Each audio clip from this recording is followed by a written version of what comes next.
Cells प्रमोशनमध्ये काम करत होतो. तर आज मी माझं स्वतःचं ढमढेरे ॲग्रिकल्चर कन्सल्टन्सी सर्व्हिसेस केलेली आहे सुरू. तर या संदर्भात आपलं ढमढेरे ॲग्रो सोल्युशन.1 हा यूट्यूब चॅनल आहे, तो सबस्क्राईब करून ठेवा. तर आज सगळ्यात महत्त्वाचं डाळिंब पिकामध्ये ज्या काही समस्या येतात त्यातली पहिली समस्या असते तेल्या, दुसरी असते डांबऱ्या आणि मर रोग. या 3 रोगापासून बागेचं संरक्षण करणं हे सगळ्यात महत्त्वाचं काम आहे. तर हे झालं डाळिंब पिकासंदर्भात. आणि डाळिंब पिकासाठी लागणारं नियोजन, त्यामध्ये खतं, औषधं, त्यानंतरनं वेगवेगळ्या येणाऱ्या पिजार, कोणत्या स्टेपला कोणती वापरावीत, कोणत्या स्टेपला कोणती वापरू नयेत, एवढं स्पष्ट सांगतो आहे की जर प्रॉडक्ट नॉलेज असेल तर आपल्याला या ठिकाणं आपली डाळिंब बाग व्यवस्थित उत्पादन घेण्यासाठी सक्षम बनवू शकतो. ह्या सांगण्या पाठीमागचा या व्हिडिओमधील सगळ्यात महत्त्वाचा हेतू आहे.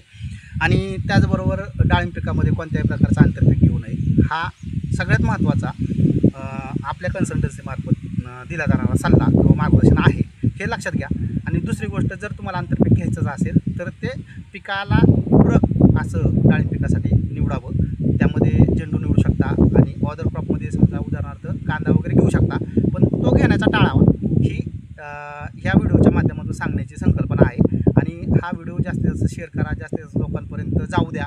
कारण सगळ्यात महत्त्वाचं आजच्या डाळिंब बागायतदाराची मुख्य जी समस्या असते ती पुन्हा एकदा सांगतो, तेल्या रोगग्रस्त बागांचं व्यवस्थापन करताना आर्थिक ताण हा बागेतील शेतकऱ्यांसाठी दैनंदिन जीवनातील महत्त्वाचा प्रश्न निर्माण झालेला आहे. याच्यावरती काम करताना अनेक प्रकारची औषधं, अनेक प्रकारची जी काही बुरशीनाशक असतात ते वापरावी लागतात. तर ती वापरण्याची वेळ ही प्रिव्हेंटिव्ह, क्रिएटिव्ह ह्या 2 स्टेपमध्ये असते.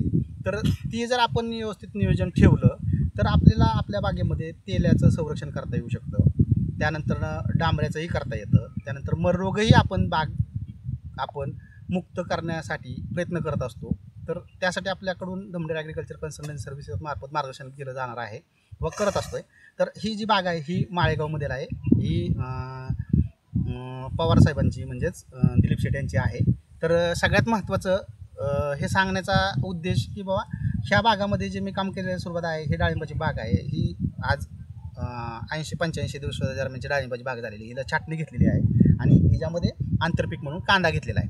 तर कांदा पिकाची जे वाढ दिसते तुम्हाला, एक साधारणपणे कांदा पीक जे आहे हे साधारण 45 दिवसाचं आहे. म्हणजे एक साधारणपणे 1.5 महिन्याच्या आसपासचं कांदा पीक आहे. ह्यापेक्षा वेगळं काही नाही आहे. ह्यामध्ये जास्त काही असं कॉम्बिनेशन वेगळे वापरलेले नाही आहेत, रेग्युलर कॉम्बिनेशन वापरलेले आहेत. आणि सगळ्यात महत्त्वाचं, हायली किंवा जी रेट अँगलमधली औषधं असतात ती आपण आजपर्यंत या बागेमध्ये कोणतीही वापरलेली नाहीत. हे का सांगण्याचा उद्देश आहे की सुरुवातीपासून प्रिव्हेंटिव्हसाठी मर रोग, डांबऱ्या आणि तेल्या यावरती वेगवेगळ्या प्रकारचे औषधं सजेस्ट केले जातात. आता प्रश्न असाही शेतकऱ्यांच्या मनामध्ये उपस्थित होईल की एवढे रेट अँगलकडे डायरेक्ट का गेलं सुरुवातीला. तर हे दिलं जातं किंवा काही ठिकाणी मी असंही पाहिलं आहे किंवा अशाही काही गोष्टी आहेत की वन टाईम 3 बुरशीनाशकं, एक त्यामध्ये GABS प्रॉडक्ट हे जर सजेस्ट केलं जात असेल पिकाला तर नक्की आपटेक करायचं काय पिकानं, ही त्या पिकाची सगळ्यात महत्त्वाची समस्या आहे आजची. माणसाकडे आर्थिक सक्षमता असेल तर आपण 3-4 बुरशीनाशकं जर एका वेळी वापरत असेल तर ती बागही मर रोगापासून कोणी वाचवू शकणार नाही आहे.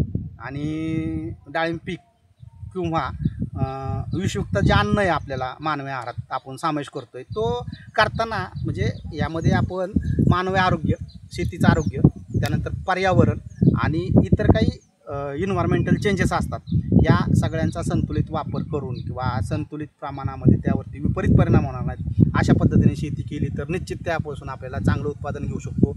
आपली शेती चांगली राहू शकते, पाण्याचं प्रदूषण होणार नाही, हवा प्रदूषण होणार नाही आहे. ह्या सगळ्या गोष्टी सांगतो आहे. कारण सांगतो आहे म्हणजे हे प्रॅक्टिकली आहे.